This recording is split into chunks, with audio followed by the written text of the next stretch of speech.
Se agora no mundo acabasse a água de beber e no fundo de um copo restasse sede de viver, que cê ia fazer, camarada? Que cê ia fazer? Que cê ia fazer, camarada? Que cê ia fazer? Um relatório feito pelo IBAMA calcula que vão ser necessários pelo menos 10 anos para reparar a bacia do Rio Doce, que sofreu fortes danos causados pelo rompimento de uma barragem em Mariana, Minas Gerais. A tragédia foi há quase um mês e nesse período a lama com rejeitos de minério percorreu mais de 660 quilômetros pelo rio. Se agora no mundo acabasse a água de beber e no fundo de um copo restasse sede de viver, que cê ia fazer, camarada? Que cê ia fazer? Que cê ia fazer, camarada? Que cê ia fazer? A vaidade do homem consome sede de viver, tanto pingo que pinga que some água de beber, água de beber, camarada, água de beber, água de beber, camarada, água de beber.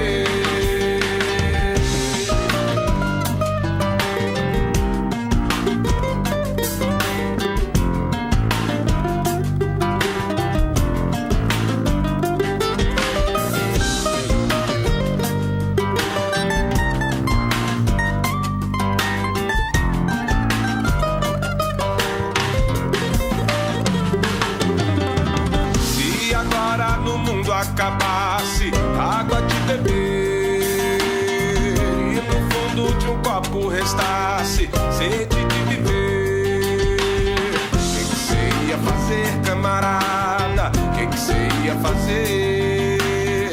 Que cê ia fazer, camarada? Que cê ia fazer?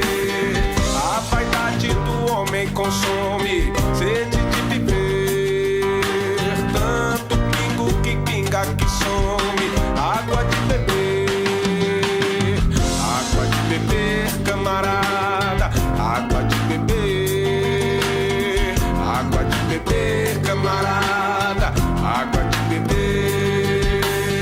Água de março do Rio de Janeiro, verão e fevereiro, lua de Iemanjá. Água de março do Rio de Janeiro, verão e fevereiro, lua de Iemanjá. Se não restasse nenhuma cabaça d'água, se não restasse nenhuma cabaça, se não restasse nenhuma cabaça d'água, se não restasse nenhuma cabaça, se não restasse nenhuma cabaça d'água, se não restasse nenhuma cabaça, se não restasse nenhuma cabaça d'água, se não restasse nenhuma cabaça. 11h39, retornando, segundo bloco do Paralelo 30, ouvimos Alberto Salgado com Cabaça d'Água, artista aí fora do grande cenário e que traz um trabalho bem bacana aí de crítica. Bem, retomando então o nosso quadro mensal com o Observatório dos Conflitos, Carlos Machado e André Barbosa aqui conosco, fazendo uma análise bastante complexa, né, de várias questões. Vou passar para o André, que vai trazer alguns pontos aí para a gente, por favor. Boa tarde a todos os ouvintes, boa tarde, Deca. Então, acho que trazer um pouco o contexto, né, lá em São José do Norte e da metade sul.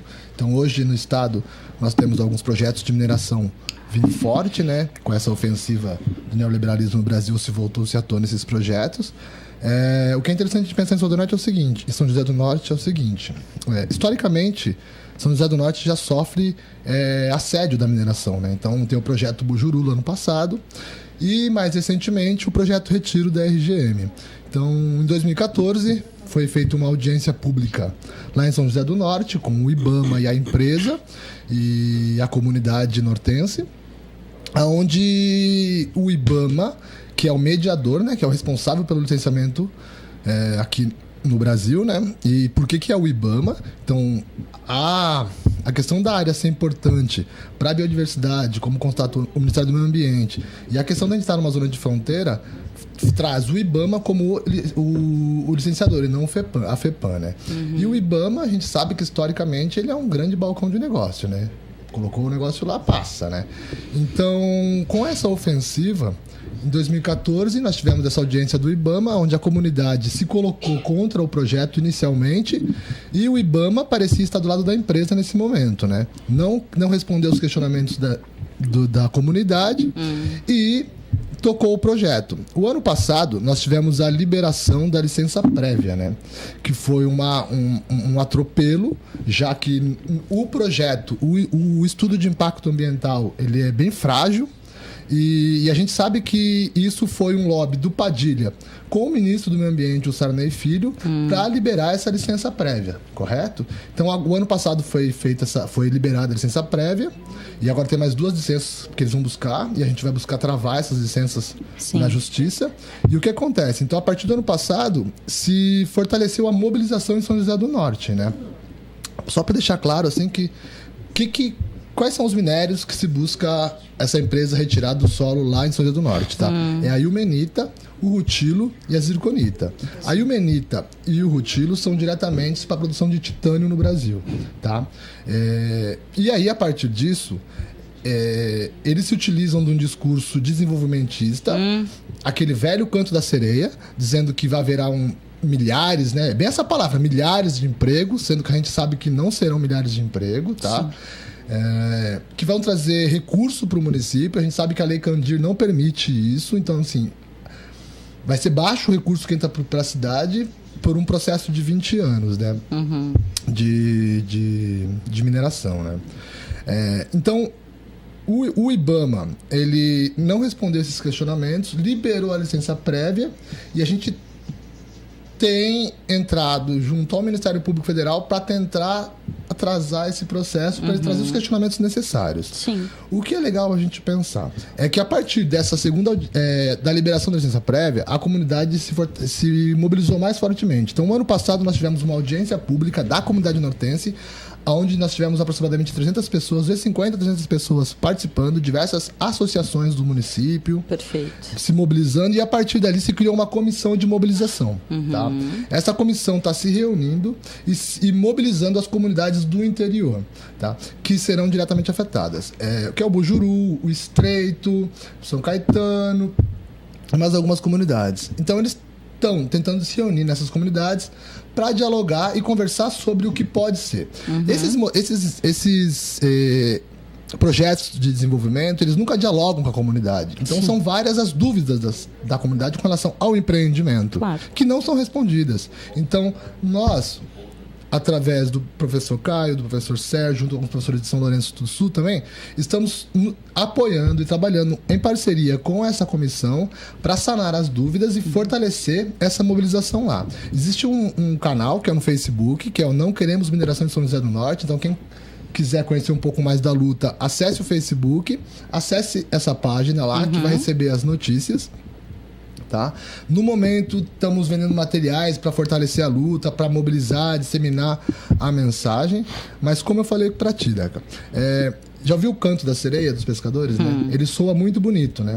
Ele soa bonito e encanta o pescador, que quando vai perceber, já morreu afogado, né? Então é um pouco isso. Eles chegam com esse papo bonito dos empregos, do dinheiro, porém, após 20 anos, o que eles vão deixar? Eles vão revirar as dunas e vão deixar o que para essa comunidade? Lembrando que nós temos a Lagoa do Peixe, que é uma área imprescindível para as aves migratórias, tá? E elas não dependem somente da Lagoa dos Peixes. Por quê? Porque existe toda uma planície. Sim. E essa planície, ela tem essa importância para essas aves. correto? Nós temos comunidades tradicionais presentes, pescadores artesanais, agricultura familiar, que vão ser retirados do seu território, seus modos de vida, entende?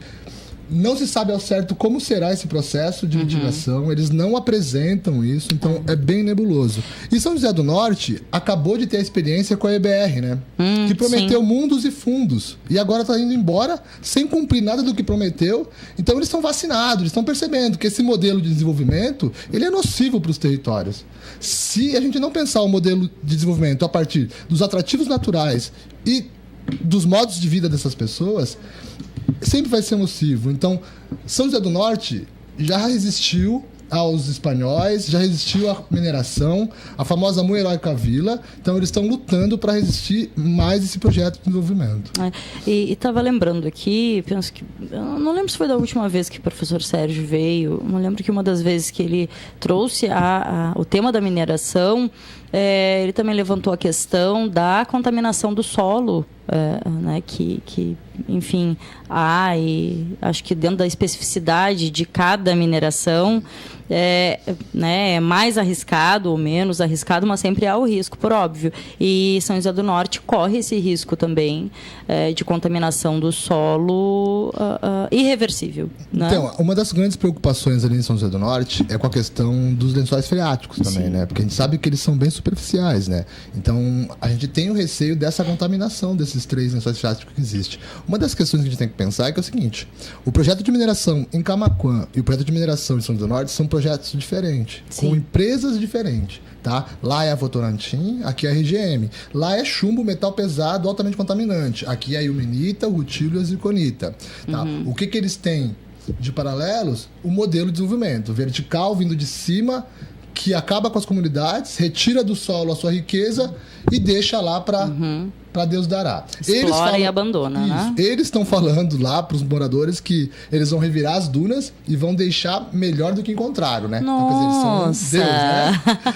E uma coisa que a gente tem que analisar é esse mineral, ele na natureza ele é inerte, tá? Mas em acumulação, esses estudos que a gente está aí, eles não citam isso. A gente sabe que vai sair por Rio Grande, pelo Porto de Rio Grande, e não tem nenhum diálogo também a partir disso. São toneladas de caminhão passando em São José do Norte, também tem impacto direto na cidade. Então, são diversos os impactos. Com relação ao projeto Camaquã também. Então, ele vai sair por onde?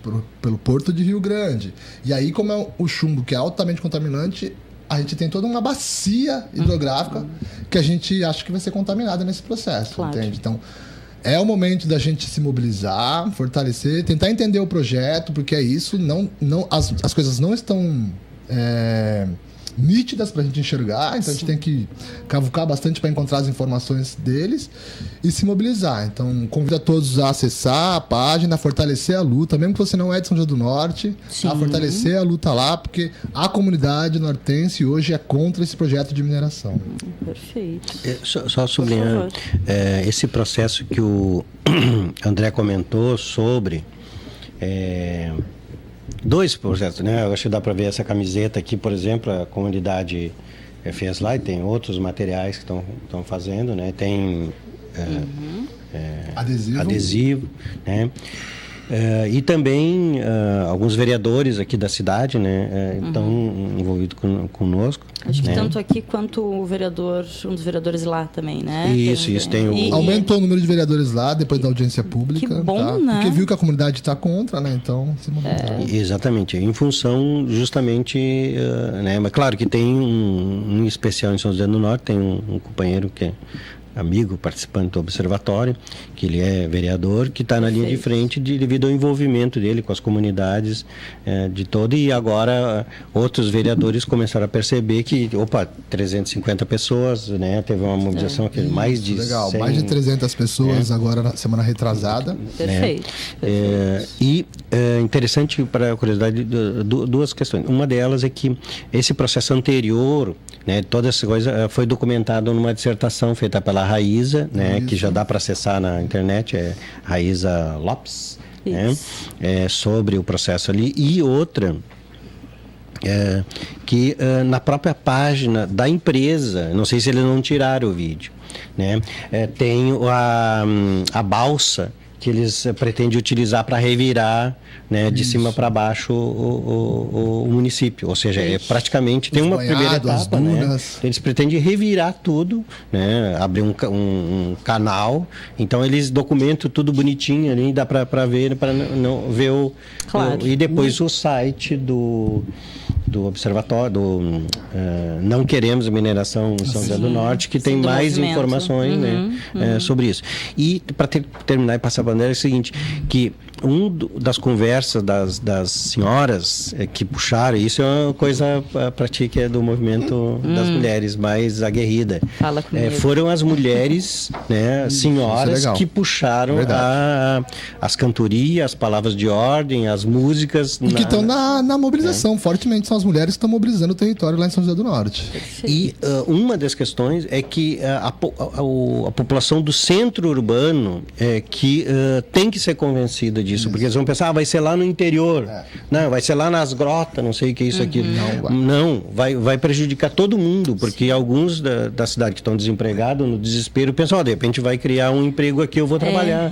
Mas pensar isso, as consequências a médio e longo prazo. É possível outro tipo de desenvolvimento, é possível outro tipo de uso dos recursos naturais sem destruir, né? A Noruega, que cortou o dinheiro lá na reunião do clima em Paris, daqui, é a mesma empresa da Noruega que lá no Maranhão tinha dutos clandestinos. Então fazem um discurso, né? Essa aqui tem o tanto de Camacuã, não, aqui tem a canadense, que é o país mais desenvolvido do mundo. Sim, por que é mais desenvolvido do mundo? Porque ele manda essas porcaria destruir aqui. Claro. E o lucro vai para lá. E o lucro vai para lá. E é isso, assim, eu comentava antes da situação que ouvi numa conversa dos pescadores e pescadoras lá no norte, e é esse tipo de conversa, né? Bom, se a situação está tão complicada, né, de tanta insegurança, bem, talvez seja bom, né? Esse é o convencimento. E, na verdade, penso que esse movimento luta para que isso não aconteça, porque sim, prejudica e causa um impacto extremamente negativo, e para que essas empresas que se dizem desenvolvedoras, né, ou enfim, que investem no desenvolvimento das localidades, que investam, como o André já trouxe, nos potenciais do local, né, e que de fato não seja para prejudicar, lucrar, explorar e ir embora, né? Há como promover esse tipo de desenvolvimento, né? Uma das coisas que a empresa está batendo muito forte, hoje no Brasil nós temos 3 minas de ilmenita, né? Que é responsável pelo titânio, né? No Brasil. Uma delas, a que produz mais fortemente hoje, grandes cifras, acho que acabou de sair 13 bilhões de dólares em titânio lá da Paraíba, que é lá na Paraíba Mataraca, é utilizado pela RGM como modelo de mineração, tá? Porém, Mataraca é uma cidade miserável, que qualquer recurso, para quem está na miséria, vai gerar uma melhora de vida, tá? Então, eles estão se utilizando disso, que é diferente de São José do Norte. Além de um ecossistema diferente, tá? De lá na Paraíba para a região nossa aqui, tem essa questão também de ser cidades muito mais pobres. Sim. Tá? E então eles estão se utilizando disso para afirmar de que não vai ter problemas, entende? Porém, eles citam lá, mas não especificam o processo aqui. Tá? Inclusive, nós tivemos conversas com a prefeita, Fabiane, tá? Que está se colocando em cima do muro, tá? E aí o que o pessoal do norte fala, né? Quem está em cima do muro toma tiro dos dois lados, né? Então, ela não se coloca, ela diz que, como prefeita, ela não pode se posicionar contra o povo nortense, porém ela não se posiciona a favor do povo nortense contra esse projeto de mineração. E o que é legal, o que a gente tem que pensar em vista existe um projeto de mineração, existe um projeto de pinos também lá para a região muito forte, e existe um projeto de eólica.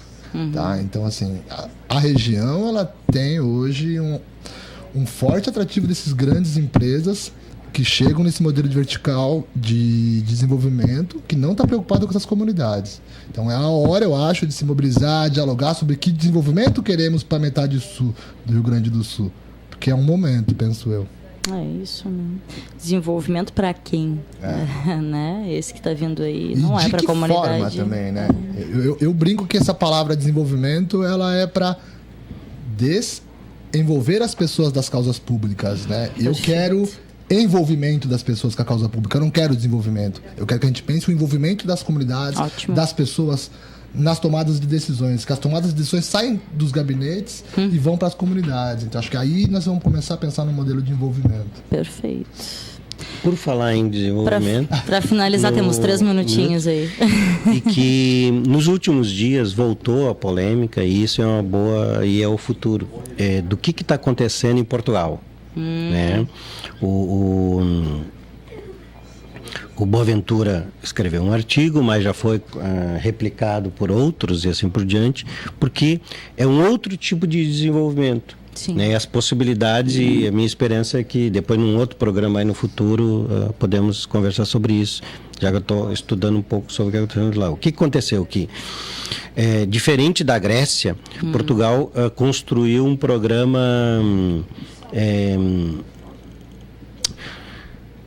nos últimos 10 anos, antes de 2015, quem governou Portugal foi a aliança da direita, como Fernando Henrique Cardoso, e essa articulação tipo Temer, ou seja, de desenvolver, privatizar, saquear, etc, etc. Né? Em 2015, ocorreu uma eleição onde o Partido Socialista, que tinha tido problemas também de corrupção, parte está preso, ficou em primeiro lugar, e com a pequena diferença com o CDS e o PSD, que são os partidos da direita, que tinham governado antes, e o Partido Comunista Português, o Bloco de Esquerda e mais um outro pequeno partido referendaram o apoio no Partido Socialista, que vem desenvolvendo uma política desde então na contramão da Europa. Enquanto todos os países da Europa estão com decrescimento, né, com problemas enormes, sem romper com a ditadura da Troika, como eles chamam, que é o Banco Central Europeu e dos que governam, de fato, a União Europeia, vem desenvolvendo uma política que não só está retomando o crescimento, como revertendo inúmeras das medidas tomadas pela extrema-direita. Né? Então, uma coisa interessantíssima de considerar que nesse processo de transição, de pensar, mas daí voltando para o perspectiva de futuro que nós estávamos conversando, né? No intervalo de que esse programa manifesto das fundações de 5, 6 partidos de esquerda, a possibilidade de candidaturas dos diferentes partidos para forçar a existência das eleições, né, e a discussão de um programa alternativo que não seja comum, único, mas que possa levar um candidato à esquerda para o eventual segundo turno e depois se juntar em apoio disso para retomar o crescimento, o desenvolvimento, mas com distribuição de renda, com organização, com participação, pode ser um futuro bastante promissor, a gente aproveitando essas experiências, já que o neoliberalismo está em crise em todo o mundo e, ao contrário, eles radicalizam. Né? Então, que de fato aconteça. Né? De fato, vai acontecer, vamos dizer assim. Né? Que de fato aconteça. É o que a gente vem, penso que tentando e pedindo, né, que as esquerdas dialoguem. Que se respeitem dentro da sua diversidade, porque é fundamental que se tenha. E eu acho que nesse campo, talvez a esquerda, os democratas, os progressistas, os homens de bom coração, etc, etc. Né? Certo. Porque a situação é bastante... E daí a questão, vai ter disputas, radicalismo, etc. Sem dúvida, mas isso faz parte. Mas a questão é de quem são eles e quem são os nós, como diz o Paulo Freire, né? Um diálogo com os de baixo, com os oprimidos. E essa polarização que eles criaram e agora eles estão identificando como problema. Então, eles criaram, né? Então tá, gente, 11h59, meio-dia, em ponto agora. Agradecer, tá, muito a presença do Carlos, do André. Sempre reforço que o Paralelo está aberto para quando quiserem vir aqui pautar. Obrigado e voltaremos. Coisa boa. Com certeza. Graças pelo espaço. Nós que agradecemos. Estamos ouvindo no fundo já Leonardo Bolcão, o Lunar, com Paiada e o Punk e tipo Beatles. Ficamos por aqui, iniciando a nossa semana. Amanhã é terça-feira e tem mais Paralelo 30. e disse às autoridades que a terra era de todos. Recebeu de resposta um desaforo e retrucou sem intervalo: a terra é de Deus e de todas as suas criaturas, portanto ajoelha-te e beija as patas do meu cavalo. O planeta não está morrendo, está só nos matando para não ser mais importunado. Uma febre encravada, batizada de aquecimento, que quando houver o pior tormento, não terás como escapar, nem que estejas bem montado. Já disse o jeito e vou-me indo, meio que numa milonga, como um canto de cigarra, meio que a minha maneira.